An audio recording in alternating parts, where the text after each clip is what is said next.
वंदितु सर्वसिद्धे ध्रुवमचल महंगैं पत्ते बोचामी समय पावुर मिर्मो स्वेति विली घड़ियं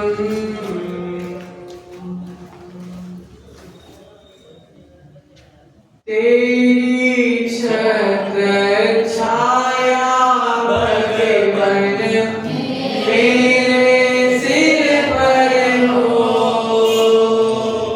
मेरा अंतिम मरण समाधि तेरे दर पर हो।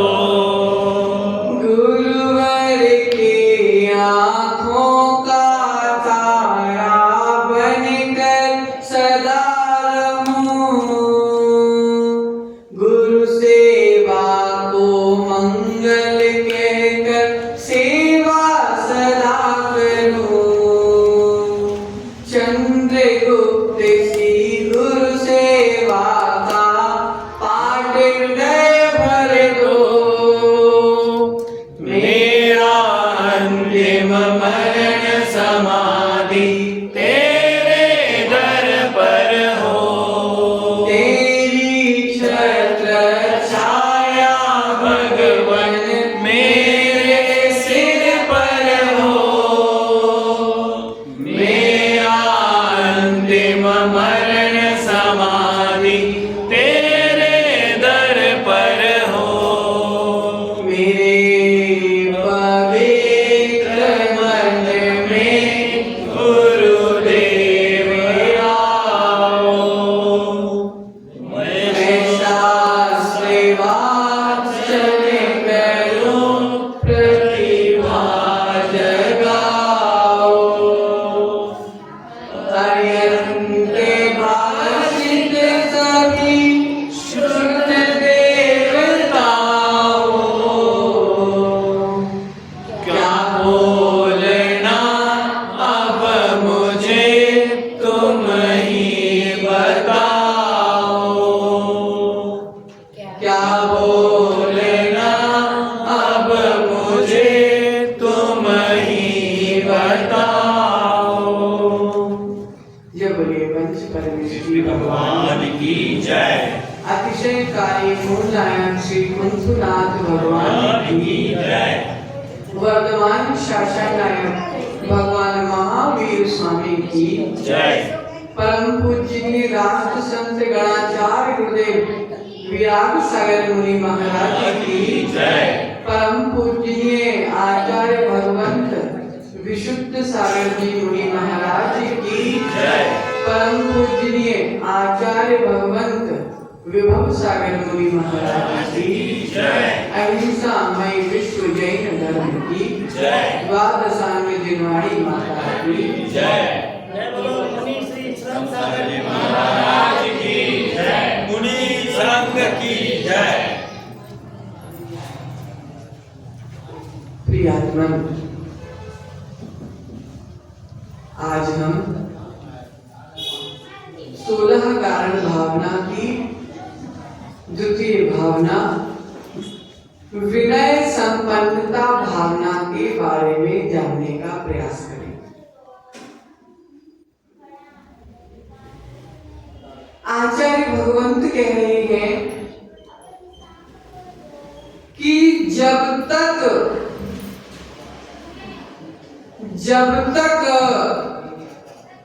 किसी भी वस्तु, जब तक किसी भी वस्तु या व्यक्ति पर, जब तक किसी वस्तु या व्यक्ति का हमको सत्य का ज्ञान नहीं है, जब तक उस वस्तु पर और उस व्यक्ति पर विश्वास नहीं करना। क्या कह रहे हैं? जब तक हम वस्तु को देख नहीं लेते, जब तक हम वस्तु को परख नहीं लेते, जब तक हम वस्तु नहीं खरीदते, और जब तक हम व्यक्ति को पहचान नहीं लेते, जब तक व्यक्ति को हम परख नहीं लेते, जब तक व्यक्ति के ऊपर भी श्रद्धा नहीं करना चाहिए। प्रियात्मन महेंद्र जी, उन मार्ग क्या है और जिन मार्ग क्या है? उन मार्ग क्या है और जिन मार्ग क्या है, जब तक हम पहचानेंगे नहीं, जब तक हम सच्चे रास्ते पर चल नहीं सकते। सही मार्ग क्या है, गलत मार्ग क्या है, जब तक हमको पता नहीं होगा दादी, जब तक हम सच्चे मार्ग पर चल नहीं सकते। 3 शब्द का वर्णन आया है। पहला शब्द है विनय, दूसरा शब्द है भक्ति और तीसरा शब्द है समर्पण। जब तक व्यक्ति का वस्तु का निर्णय नहीं होता, जब तक हमारी विनय, हमारी भक्ति और हमारा समर्पण कहाँ होना चाहिए इसका ज्ञान नहीं होता। मयूर भैया, हमारी विनय, हमारी भक्ति, हमारा समर्पण अगर उचित मार्ग में लग गया तो हम इस संसार से पार हो जाएंगे, और अगर हमारी विनय, हमारी भक्ति और हमारा समर्पण गलत स्थान पर लग गया तो हमको संसार से पार करने वाला कोई नहीं। संसार से अगर निकलना चाहते हो तो विनय, भक्ति और समर्पण जिनेंद्र प्रभु के चरणों में लगाना पड़ेगा, और अगर संसार में फंसे रहना चाहते हो तो अपनी विनय, अपनी भक्ति और अपना समर्पण जहां चाहे लगा दो। सम्यक दृष्टि जीव सम्यक मार्ग में बुद्धि लगाता है, और मिथ्या दृष्टि जीव मिथ्या मार्ग में बुद्धि लगाता है।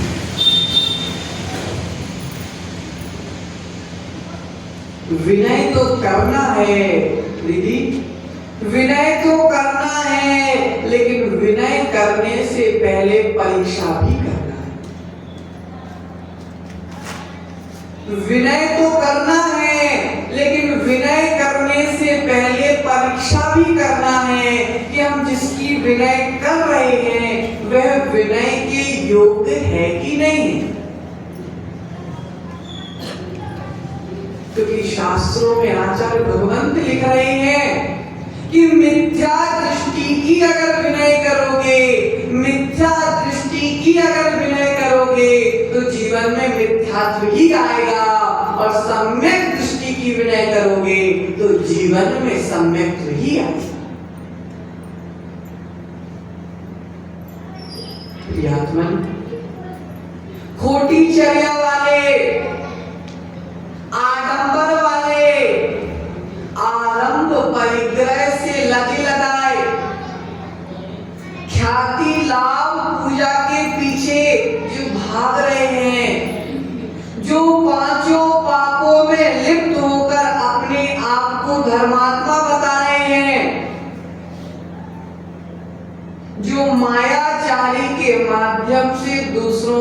श्रद्धा का खिलवाड़ कर रहे हैं। अगर हम उनके प्रति विनय भाव रखने लगे तो हम संसार के समुद्र में डूब जाएंगे। आचार्य भगवंत ने सूत्र दे दिया दीदी, क्या? विनयो मोक्ष द्वारो। क्या सूत्र दिया?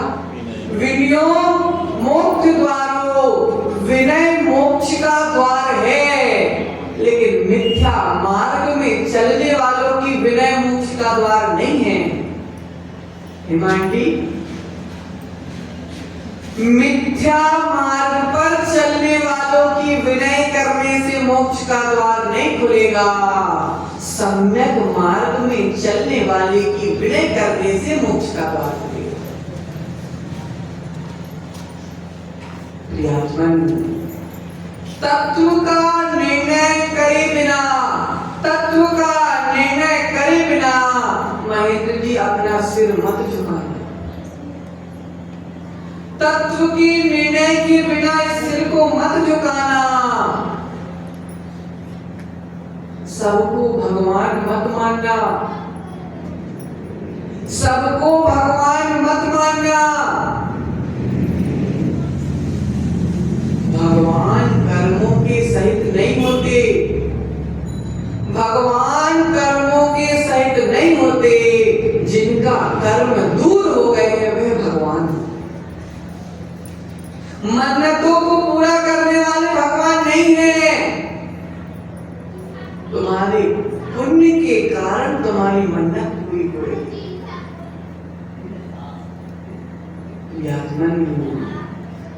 ऐसे वैसे के आगे इस मस्तक को मत झुकाना। महेंद्र जी, ऐसे वैसों के आगे अपने मस्तक को मत झुकाना। तुम्हारा मस्तक तो मात्र वीतरागी की सहयोग, मात्र वीतरागी ही हमारे विनय के योग्य हैं, हमारे सम्मान के योग्य हैं। विनय नहीं करना, अन्य की विनय नहीं करना, इसका ये मतलब नहीं है कि हम उनका अपमान करें। अगर हमको सम्मान नहीं करना भैया तो हमको अपमान भी नहीं करना। अगर हम विनय नहीं करना, हमको विनय नहीं करना तो हमको अविनय भी नहीं करना। ऐसे ऐसे व्यक्तियों के सामने मध्यस्थ भाव धारण करना, ना हमको तुम्हारी विनय करना है, ना हमको तुम्हारी अभिनय करना। महेंद्र जी, जब भी आरंभ परिग्रह वाले को देखने जाओ ना, जब भी पति पत्नी साथ में भगवान बन के बैठे हैं, ऐसों के दर्शन करने जाओगे ना, रागी द्वेषी को जो भगवान मान रहे हैं, ऐसी देवी देवताओं के दर्शन करने जाओगे, मिथ्या दृष्टि देवी देवताओं के दर्शन करने जाओगे, तो पीठ में ऐसा हाथ फेर लेना, पीठ में ऐसा हाथ फेर लेना कि ऊपर देखना, सिद्ध सिला पर बैठे भगवान, मेरा भाग्य है, मेरा सौभाग्य है कि मैंने इनसे पहले तुमको देख लिया। हे रागी, इन रागियों से पहले मैंने 20 रागियों को देख लिया। मेरा सौभाग्य है, मेरा सौभाग्य है कि मैं रागियों के चक्कर नहीं लगाता। मेरा सौभाग्य है मैं वीतरागियों के चक्कर।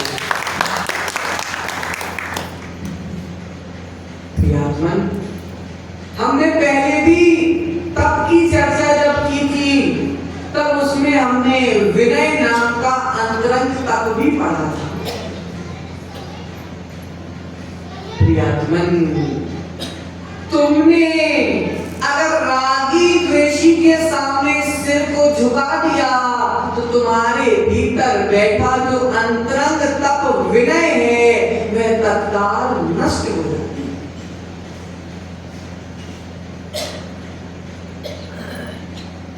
गुणवानों की विनय करोगे चिंटू भैया, गुणवानों की विनय करोगे तो जीवन में गुण आएंगे, और अवगुणों वाले की विनय करोगे तो जीवन में अवगुण ही आएंगे। जीवन में अगर शांति चाहते हो, जीवन में अगर समृद्धि चाहते हो, जीवन में अगर खुशी चाहते हो तो विकल्पों से बच जाना। जीवन में शांति चाहते हो तो विकल्पों से बच जाना। क्या कह रहे हैं आचार्य भगवान राजू भैया? विकल्पों को देखो, ध्यान से समझना क्या कह रहे? विकल्पों को देखो, विकल्पों को जानो।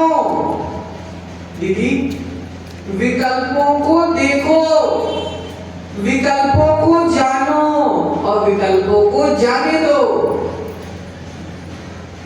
अगर विकल्पों को देखकर, विकल्पों को जानकर तुमने जीवन में ले आया तो शांति नष्ट हो गई, और अगर तुमने विकल्पों को देखा, जाना और जाने दिया तो शांति तुम्हारी कहीं नहीं गई।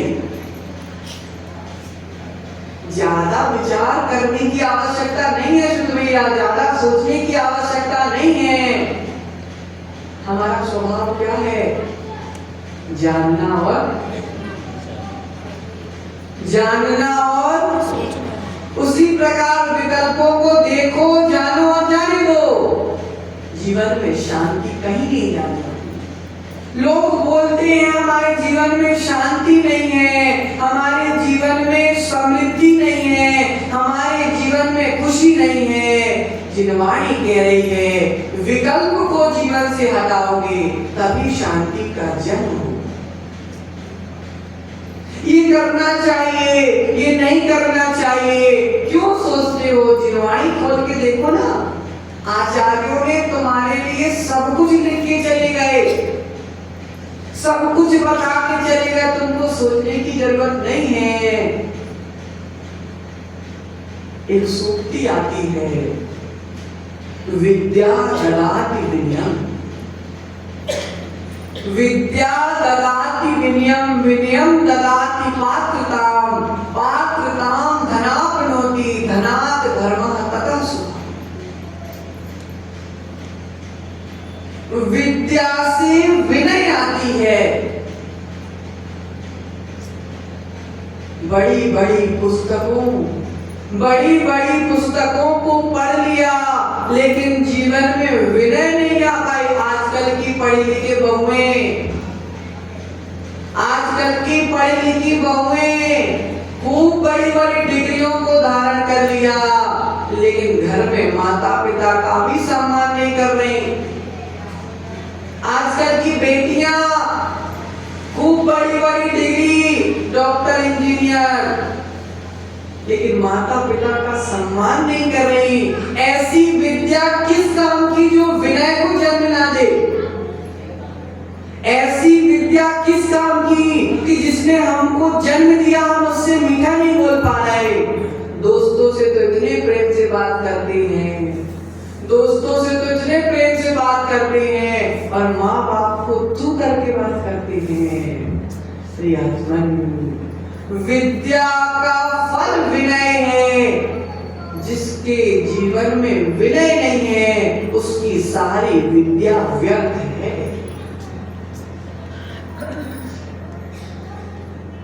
विनय विहीन के जीव की, विनय विहीन जीव की सारी विद्या व्यर्थ है। शुक्रिया। कम पढ़े लिखे हो कोई बात नहीं, कम पढ़े लिखे हो कोई बात नहीं, लेकिन जीवन से विनय नहीं जाना चाहिए। तुम कितने भी बड़े हो जाओ लेकिन माता पिता से तो छोटे ही रहोगे। तुम कितने भी ज्ञानी बन जाओ। विद्यासागर जी कितने बड़े ज्ञानी थे, विद्यासागर जी कितने बड़े ज्ञानी थे, लेकिन आज विद्यासागर जी का नाम लिया जाता है तो साथ में मलक्का और श्रीमती का भी नाम लिया जाता है, क्योंकि उन्होंने जन्म दिया, उन्होंने पालन पोषण किया, उन्होंने ही जिन शासन को महान संत दिया।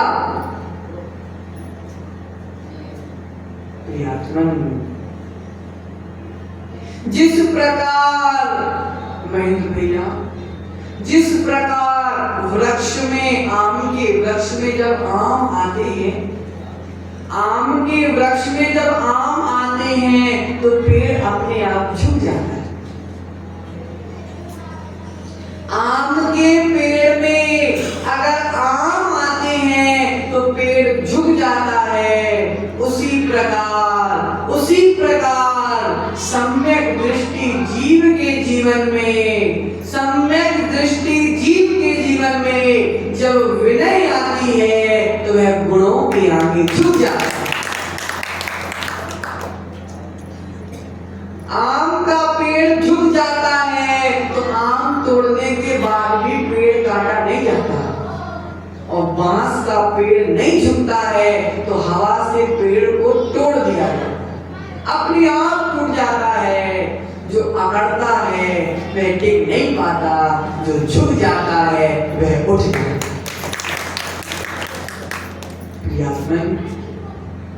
जिसके मन में अविनय भरी हो, जिसके मन में अपमान भरा हो, उसके मन में सम्मान और विशुद्धि नहीं आ सकती, क्योंकि जिसके मन में कचरा भरा हो, जिसके मन में गंदगी भरी हो, उसको सम्मान की प्राप्ति नहीं हो सकती, उसको तो कचरे की भांति ही मरोड़कर फेंक दिया जाता।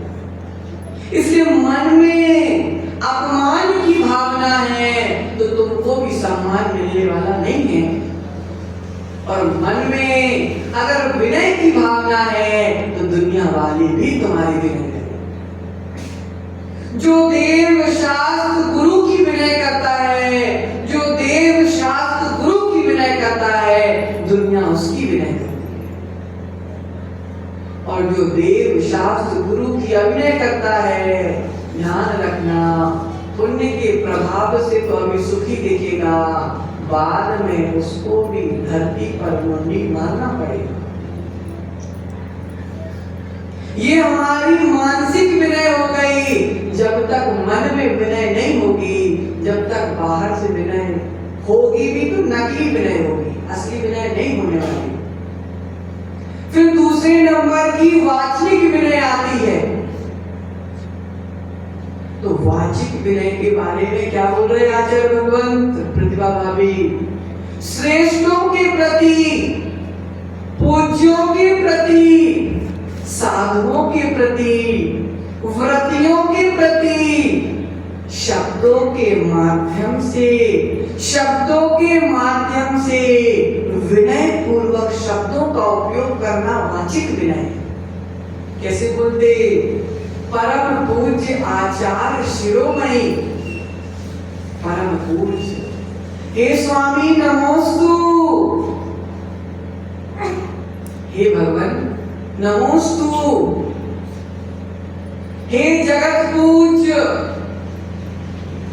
हे पालनहारे, हे संत शिरोमणि, हे चर्या शिरोमणि, हे उपसर्ग विजेता, हे सारस्वताचार्य, ये सब क्या है? ये वाचिक विनय है। अपने वचनों के माध्यम से पूज्यों को सम्मान देना वाचिक विनय है। साधुओं के प्रति, साधुओं के प्रति, व्रतियों के प्रति, पूज्यों के प्रति तू मैंने वाला काम नहीं होता, तू मैंने वाला काम नहीं होता। वहां तो मात्र श्रद्धा से सिर अपने आप झुक जाया करता है। संबोधन के माध्यम से विनय करना वाचिक विनय कहलाता है। ये है विनय। वाचिक विनय दादी बिगड़े बिगड़े कामों को भी बना देती है। कोई तेज गुस्से में हो और प्रेम के दो शब्द बोल लेना उनसे, गुस्सा शांत हो जाता है। बहुत श्रेष्ठ उदाहरण आता है दाहोद वाली दादी। जो सांप मुख से विष उगलता है, जो सांप मुख से विष उगलता है, उसके सामने भी मधुर बीन बजा दी जाए तो वो भी खुश हो जाता है। विष उगलने वाले सांप के सामने भी मीठी सुर में बीन बजा दी जाए तो वह सांप भी खुश हो जाता है। उसी प्रकार जब विष उगलने वाला खुश हो सकता है तो रत्नत्रय का धारी खुश क्यों नहीं होता? महाराज जी एक गिलास क्या बोलते हैं? महाराज जी एक गिलास और। उसी बात को अगर प्रेम से बोला जाए तो साधु भी खुश हो जाता है। ये वाचिक विनय हो गई। उसके बाद हमारे क्या बोलना है अब कायिक विनय। काय के माध्यम से, शरीर के माध्यम से विनय कैसी करी जाती है? तो वाचिक विनय के बारे में जो पढ़ा हमने उसमें क्या बोला गया? श्रेष्ठ बोलोगे, श्रेष्ठ बोलोगे तो श्रेष्ठ बनोगे, श्रेष्ठ बोलोगे तो श्रेष्ठ बनोगे, गंदा बोलोगे तो कचरा बनोगे। जिस प्रकार कचरे की कोई इज्जत नहीं होती, एक लात से यहां से मारता, दूसरा लात वहां से मारता। दो भाई हैं, एक की दुकान में ग्राहक आया तो उसने पूछा कि भैया क्या चाहिए, और दूसरे भाई ने बोला क्या लेने आए हो? दुकान किसकी चलेगी? दुकान किसकी चलेगी? प्रेम की दुकान चलेगी। तो फिर अब कायिक विनय की चर्चा करते हैं। तो कायिक विनय के बारे में आचार्य कह रहे हैं पूज्यों के सामने विनय पूर्वक बैठना, पूज्यों के सामने सिर ढाक कर बैठना, पूज्यों के सामने नम्र वृत्ति से बैठना, पूज्यों के बराबर नहीं बैठना, पूज्यों से नीचे बैठना, पूज्यों के पास अगर सो रहे हो तो नीचे सोना, दूर से अगर मुनिराज दिख जाए तो किसी को कहना ना पड़े कि भैया खड़े हो जाओ, अपने आप खड़े होके हाथ जोड़ लेना। पूज्य आ जाए धरती पर नहीं बैठाना, ऊंचा आसन देना, ये सब कायिक विनय है, शरीर के माध्यम से विनय है। कुछ कहना नहीं है, मात्र हाथ जोड़ना है, उतने में ही पुण्य का आश्रय हो जाता है। आचार्यों ने इतना बोला सुन भैया, शास्त्रों में स्पष्ट लिखा है कि जिस आसन में पूज्य बैठा करते हैं, अर्थात पूज्यों का आसन भी पूजनीय है, पूज्यों का आसन भी पूजनीय है। आचार्य विद्यासागर महाराज जिस सिंहासन पर बैठकर प्रवचन करते हैं कि ना, जब प्रवचन के बाद चले जाते थे तो लोग उस सिंहासन के भी पैर पड़ते थे। हम लोग भी गुरु जी के उठने के बाद सिंहासन के भी पांव पड़ते थे, क्योंकि पूज्यों की वर्गणाएं अभी भी उसमें है। भगवान की प्रतिमा पूजनीय है, लेकिन भगवान की प्रतिमा के जो सिंहासन है वे सिंहासन भी पूजनीय है।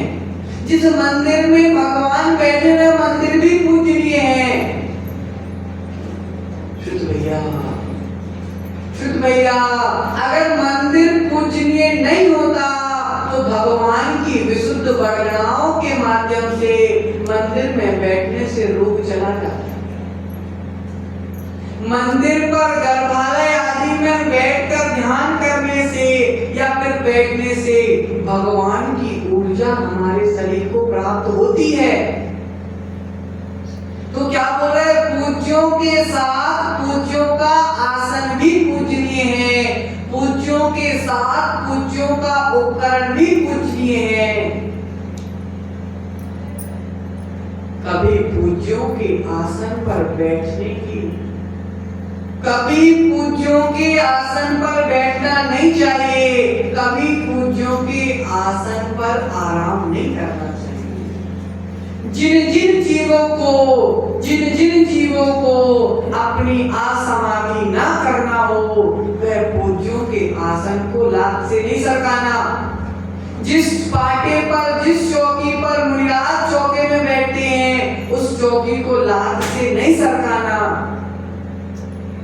अगर अपनी असमाधि चाहते हो तो असाधनाएं करना, असमाधि नहीं चाहते हो तो इन सब असाधनाओं से बचना। आचार्य भगवंत उमा स्वामी महाराज तत्काल सूत्र में क्या कह रहे, ज्ञान दर्शन चारित्रोपचारा। ज्ञान दर्शन और चारित्र और उपचार, ये 4 प्रकार की विनय बताई गई। अर्थात ज्ञानी जीव है तो उसकी ज्ञान का सम्मान करना। अगर कोई सम्यक दृष्टि जीव है तो उसके सम्यक दर्शन का सम्मान करना। अगर कोई चारित्रधारी है तो उसके चारित्र का सम्मान करना। और उपचार विनय, उपचार विनय का मतलब होता है, अगर किसी चारित्रधारी से कोई गलती हो जाए शुद्ध भैया, तो रोड में खड़े होकर उनका अपमान नहीं करना। अगर किसी चारित्रधारी की कुछ गलती हो जाए तो रोड में खड़े होकर अपमान नहीं करना, रोड में खड़े होकर तो सम्मान ही करना। कमरे में जाके बोल देना कि स्वामी तुमसे कुछ गलती हो गई है, स्वामी तुमसे ये गलती हो गई, आप सुधार लेना। अगर तुम रोड में खड़े होगे, अगर उनका अपमान करोगे तो दूसरे देखने वाले भी उनका अपमान करेंगे। तो तुमने दूसरे व्यक्ति के भीतर जो उनके प्रति श्रद्धा बैठी थी, उस श्रद्धा गुण की तुमने चोरी कर ली। साधु का अपमान किया तुमने सबके सामने, जिसके भीतर साधुओं के प्रति श्रद्धा थी, तुमने उनके श्रद्धा के गुण की चोरी कर ली, तो चोर कहलाओ। इसको उपचार विनय कहते हैं। अगर सबके सामने तो विनय ही करना है, अकेले में जाके समझाना है, लेकिन कैसे समझाना है, विनय पूर्वक ही समझाना है। तप की विनय भी बताई गई। अगर कोई तप कर रहा है, उपवास कर रहा है, साधना कर रहा है, अगर हम उसके बराबर साधना नहीं कर पा रहे तो उसके तप की भी विनय करना। उसके बाद काल की विनय, समय की भी इज्जत करना। कैसा समय, अर्थात असमय में स्वाध्याय नहीं करना। स्वाध्याय का जो समय है उसी समय स्वाध्याय करना। सिद्धांत ग्रंथों का स्वाध्याय असमय नहीं करना। शास्त्रों में बताया, अष्टमी चतुर्दशी आदि को सिद्धांत ग्रंथों का स्वाध्याय नहीं करना चाहिए। अगर असमय में स्वाध्याय करते हैं तो उसके फल स्वरूप असमय मरण होता है, कुमरण होता है, गुरु शिष्य के बीच में दरार पड़ जाती है, संत का विनाश हो जाता है, संयम का घात हो जाता है। और क्या बताया, आरोग्यता, शरीर में रोग आ जाता है, तुम कभी निरोगी नहीं हो पाओगे। अगर तुम असमय स्वाध्याय करोगे, इसका सिद्धांत शास्त्र आदि का जो समय सिद्धांत शास्त्र आदि का बताया गया है उसी समय करना, ये काल विनय। संधि काल में नहीं करना, सामायिक के काल में स्वाध्याय नहीं करना, सामायिक के काल में सामायिक, स्वाध्याय के काल में स्वाध्याय। उसके बाद आचार्य भगवंत बता रहे हैं, एक शब्द आया है विनयाचार। कौन सा शब्द आया? विनयाचार। ताकि शुद्ध एवं शुद्ध धारों का सम्मान भाव रखना, शुद्ध वस्त्रों में शुद्ध स्थान पर शुद्ध भावों के साथ ही शुद्ध का अध्ययन करना। साधुओं के लिए भी बताया गया, जब भी जिनवाणी का स्पर्श करो तो कमंडल से हाथ धो लेना, और पैरों पर जिनवाणी नहीं रखना, जांघों पर जिनवाणी नहीं रखना, नाभि के नीचे जिनवाणी नहीं रखना, बैठने के आसन पे जिनवाणी नहीं रखना, अपने से नीचे आसन पे जिनवाणी नहीं रखना।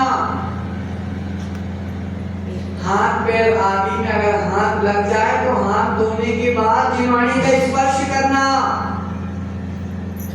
चटाई पर जिनवाणी नहीं रखना, बिस्तर पर, सोने के आसन पर, संस्कार आदि पर जिनवाणी नहीं रखना। ये सब विनयाचार के अंतर्गत आता है। शौच आदि के बाद, लघु शंका आदि के बाद, व्यवस्थित शुद्धि करने के बाद जिनवाणी को छूना। इतना तक बताया कि महिलाएं मासिक धर्म के समय जो साड़ी पहनती हैं, उन साड़ियों को रोज में भी नहीं पहनना, कितनी भी धो लेना।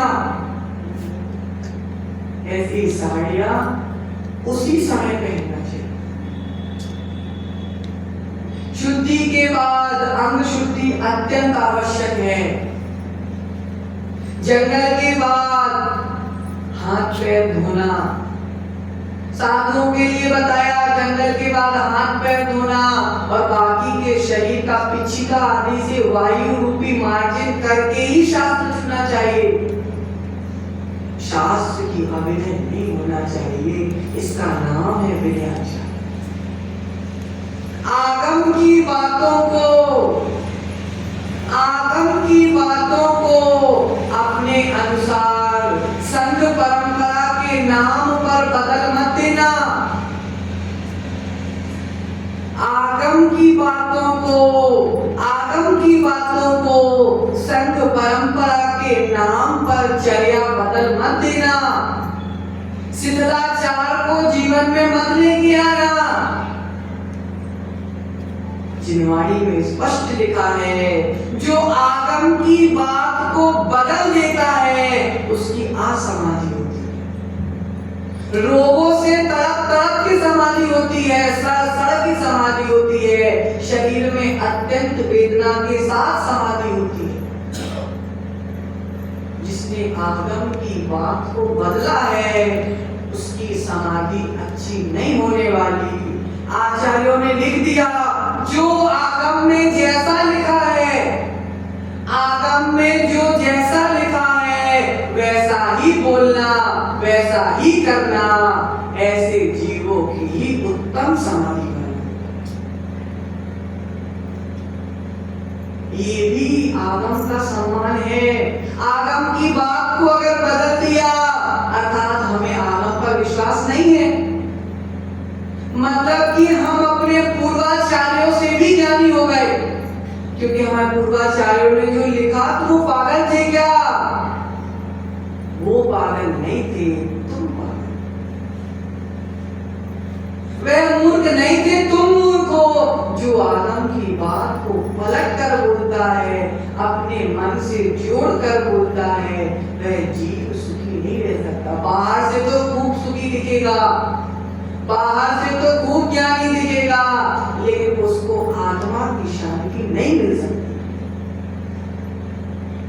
सब विनयाचार के अंतर्गत आता है। उसके बाद अवधानाचार, दूसरा कौन सा? उपधानाचार। अवधाना भी उपधानाचार। शास्त्रों के अध्ययन करने से पहले, शास्त्रों के अध्ययन करने से पहले शुद्ध भैया कोई संकल्प ले लेना कि जब तक मेरा शास्त्र पूरा नहीं होगा, जब तक मेरा एक रस का त्याग है, जब तक मेरा शास्त्र पूरा नहीं होगा, जब तक मैं एक आसना करूंगा, जिसकी शक्ति है मैं एक उपवास करूंगा, दो उपवास करूंगा, बेला करूंगा, तेला करूंगा, आदि। ऐसा संकल्प लेके शास्त्रों का अध्ययन करना चाहिए। अगर हम ऐसा संकल्प लेकर अध्ययन करते हैं तो हम शास्त्र को बीच में नहीं छोड़ते, हम शास्त्र को बीच में नहीं छोड़ते। शास्त्र को पढ़ते पढ़ते बीच में छोड़ देना भी शास्त्र की अभिनय है। इसलिए संकल्प अगर हो जाए तो फिर छूटना नहीं। तो ये सब उपधानाचार में आता है। उसके बाद बहुमानाचार। बहुमानाचार सब विनय के प्रकार बता रहे हैं। तो भगवत वाणी पर, अरिहंत की वाणी पर जिन वाणी के अध्ययन के समय उनका बहुमान पूर्वक अध्ययन करना चाहिए। शौक के लिए जिन वाणी नहीं पढ़ी जाती, शौक के लिए जिनवाणी नहीं पढ़ी जाती, अपनी आत्मा के कल्याण के लिए जिनवाणी पढ़ी जाती। इसलिए भगवान की वाणी अर्थात जिनवाणी को पढ़ने से पहले अध्ययन करने के लिए बहुमान पूर्वक अध्ययन करना चाहिए, शुद्धि पूर्वक अध्ययन करना चाहिए। महत्व बुद्धि से अध्ययन नहीं करना चाहिए कि मन में कुछ और चल रहा है। हम मंदिर में जिनवाणी पढ़ रहे हैं और मन में चल रहा है कि वह दीदी देखो कितनी सुंदर साड़ी पहनी, देखो वह देखो चांदी के बर्तन में पूजा कर रही, वो देखो वो गलती कर रहा, वो देखो वो गलती कर रहा। शास्त्र के अध्ययन के समय एकाग्र चित्त होकर अध्ययन करना चाहिए। अध्ययन अगर करने में मन चंचल है तो बिल्कुल अध्ययन मत करो, लेकिन अभिनय पूर्वक अध्ययन नहीं करना चाहिए। अगर मन चंचल है तो ध्यान कर लेना, चिंतन कर लेना, प्रवचन सुन लेना, लेकिन शास्त्र का अगर सामने शास्त्र खोल के तुम शास्त्र पढ़ने की जगह बुद्धि कहीं और चल रही है तो तुम शास्त्र का सामने सामने अभिनय कर रहे हो। इससे तुम्हारी बुद्धि बढ़ने वाली नहीं है, इससे तुम्हारी बुद्धि घट जाएगी। निश्चल होके शास्त्रों का अध्ययन करना चाहिए। ये सब बहुमानाचार में। उसके बाद अनिहन्वाचार, इसके भीतर बुद्धिहीन मान कसाय में आकर कभी ऐसा काम नहीं करना कि आगम की शुद्ध भैया तुमने कोई बात पढ़ी, आगम की तुमने कोई बात पढ़ी और सबके बीच में तुम क्या बोल रहे, मेरा चिंतन है। तुमने जिनवाणी की बात कुछ पढ़ी और अपनी मान कसाई के कारण, अपना नाम बढ़ाने के कारण तुमने क्या बोला, मेरा चिंतन है ये। ध्यान रखना, तुमने जिनवाणी की अभिनय। आगम ग्रंथों को पढ़ के अपने मन की बात नहीं बोलना। दीक्षा गुरु का नाम नहीं छुपाना। आजकल तो भैया इतनी मायाचारी आ गई है कि दूसरे संघ के ब्रह्मचारियों को फोन कर रहे, कहाँ तुम पढ़े हो, आओ हमारा गुरु का नाम देखो तुम, हमारे गुरु का ठाट देखो तुम, कहाँ कहाँ तुम पड़े हो फालतू जगह पे, आके तो देखो, रह के तो देखो। शिष्यों की भी चोरी होने लगी, शिष्यों की भी चोरी होने लगी। ध्यान रखना, दूसरे को अपने गुरु के प्रति भड़काना, दूसरे को किसी गुरु और शिष्य के बीच का प्रेम तोड़ना, ये सब आगम की अभिनय है। अर्थात जिस गुरु का नाम ऊंचा हो रहा है उसको गुरु बना लेना और अपने गुरु का नाम नहीं लेना। आचार्य क्या कह रहे, जिसने जीवन में एक अक्षर का भी ज्ञान दिया है चिंटू भैया, जिस साधु ने एक अक्षर का भी ज्ञान दिया है वह भी हमारा गुरु है। जो एक अक्षर के दान देने वाले गुरु को भूल जाता है वह पापी है। जो एक अक्षर का दान देने वाले गुरु को भूल जाता है वह पापी है। तो जिसने दीक्षा दी है, जिसने मोक्ष मार्ग पर बढ़ाया है, जिसने संसार से निकालकर सच्चा रास्ता दिखाया है, जो ऐसे अपने गुरुओं को भूल जाता है वह महापापी है। इसके गुरु का नाम कभी नहीं छुपाना चाहिए। पिताजी लूले हो, लंगड़े हो, अंधे हो, कैसे भी हो, पिता पिता होता है।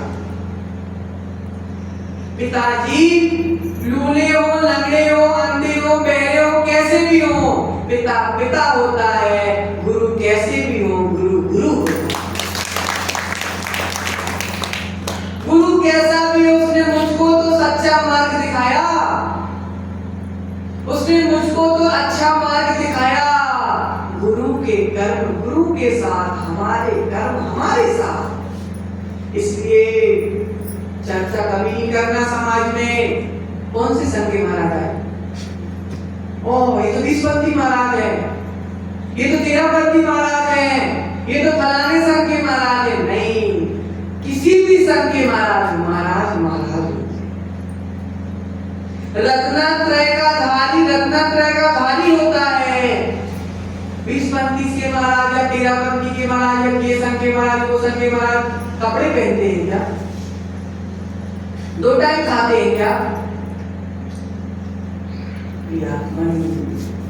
इस बात का विचार कर लेना, पल पल कर्मों का बंधन हो रहा है। साधु की चर्या अगर खराब है तो वो साधु के साथ जाएगी, और अगर तुमने अभिनय कर ली तो तुमने साधु की अभिनय करी, तुम्हारा नरक जाना पक्की है। इसलिए अपन को तो केवल साधु का दिगंबर भेष देखना है, बाकी जो जाने साधु का। धोखे से भी अभिनय हो गई हो, धोखे से भी अभिनय हो गई हो। आचार्य कहते हैं जिसकी अभिनय हो जाए उससे जाके माफी मांग लेना, पाप कर जाए। जिसकी अभिनय हो गई हो उससे जाकर माफी मांग लेना तो तुम्हारे पाप कट जाएंगे, नहीं तो क्या है, भोगना पड़ेगा, बहुत मुश्किल से निकालना पड़ेगा। इसलिए दीक्षा गुरु का नाम नहीं छुपाना। उसके बाद शब्दाचार, अर्थात जिनवाणी के शब्दों का शुद्ध उच्चारण करना। इसको व्याकरण शुद्धि भी बोलते हैं, व्यंजन शुद्धि भी बोलते हैं। अर्थात जैसा लिखा है वैसा शुद्ध उच्चारण करना। अशुद्ध उच्चारण के माध्यम से भी आगम की अभिनय। उसके बाद अर्थाचार, अर्थात जो आगम के अनुसार शब्दों का अर्थ बताया गया है उसी अर्थ को स्वीकार करना, उसी अर्थ को स्वीकार करना। आगम के शब्द लेकर अपने मन से अर्थ का अनर्थ मत करना। नहीं तो शब्द का मतलब कुछ था, हमने कुछ और जोड़ दिया, आगम का थप्पा लगा दिया और सबके सामने लिया। देखो ऐसा लिखा है, फलानी पुस्तक में ऐसा लिखा है। कई पंडितों ने बहुत उल्टी सीधी पुस्तकें निकाली, कई पंडितों ने 20पंथी परंपरा को मिथ्यात्व बता दिया, कहीं ने 13पंथी को मिथ्यात्व बता दिया, कहीं ने सोनगढ़ी को मिथ्यात्व बता दिया, कहीं ने शासन देवी देवताओं को मिथ्या दृष्टि बता दिया, कहीं ने पंडितों ने बहुत उल्टी सीधी पुस्तकें निकाली, गुरुओं की निंदा की भी पुस्तकें लिखी, गुरुओं की निंदा की पुस्तक लिखी कि कौन से संत के महाराज से कौन सी गलती हुई तो पुस्तक बना दी। उनकी हालत क्या हुई, मरते समय कोरोना में अस्पताल में मर गए। जीवन भर पंडिताई की, जीवन भर बहुत ज्ञान बांटा, लेकिन सम्यक ज्ञान बांटा होता, सम्यक ज्ञान बांटा होता तो समाधि पूर्वक मरण करता, लेकिन मिथ्या ज्ञान बांटा था तो हॉस्पिटल में असमाधि से मर गया। प्रियात्मन, पंथ के राग में, संपदाओं के राग में अर्थ का अनर्थ नहीं करना, क्योंकि हमारी आगम एक ही है, आगम एक ही है, तो जो आगम में लिखा है उसको जो का त्यों स्वीकार करना। फिर उसके बाद अंतिम बताया उभयाचर, अर्थात शब्दों का और अर्थों का गलत स्थान पर प्रयोग नहीं करना। आगम के शब्दों का, आगम के अर्थों का दादी गलत स्थान पर उपयोग नहीं करना, सम्यक मार्ग में ही उपयोग करना, यही उभयाचार है। जिसके जीवन में विनय आ जाती है भाभी, उसके जीवन में सब कुछ है। क्योंकि विद्या ददाति विनय हमने सुसुप्ति बताई, अर्थात विद्या से विनय आती है, विनय से पात्रता आती है, और पात्रता से धन अपने आप आ जाता है। और जिसके जीवन में विद्या है, विनय है, पात्रता है, धन है, उसके जीवन में सुख अपने आप आ जाता है। इसलिए आज हमने विनय के बारे में समझा, गहरा चिंतन है, समझना। हमने अपने मन से कुछ नहीं बताया, हमने अपने मन से कुछ भी नहीं बताया, शास्त्रों में जो लिखा है उसी को आपके सामने रखा है। आपको अच्छी लगे तो ग्रहण कर लेना, नहीं तो हमको वापस कर, ठीक है, हम रख लेंगे। जिनवाणी को रखने में कौन पीछे होता है, जिनवाणी को रखने में कौन पीछे होता है? मिथ्या दृष्टि जिनवाणी से पीछे हटता है, मिथ्या दृष्टि जिनवाणी से पीछे हटता है, और सम्यक दृष्टि जिनवाणी को छाती से लगा के रखता है। इसी मंगल भावना के साथ परम पूजनीय आचार्य भगवत विभव सागर जी जय परम पूज्य मुनि